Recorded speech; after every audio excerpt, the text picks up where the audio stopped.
బాప్తిసం తీసుకున్న తర్వాత పాపం చేస్తే దేవుడు క్షమిస్తాడా?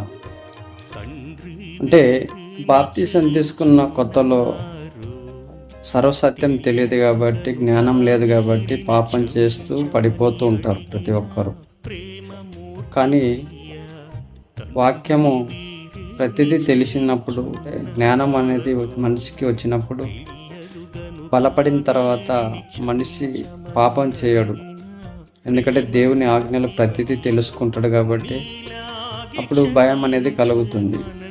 మరి బాప్తిసం తీసుకున్న కొత్తలో మరి పాపం చేస్తూ ఉంటారు, కానీ ఒక జ్ఞానం అనేది వచ్చిన తర్వాత పాపం అనేది చేయడు.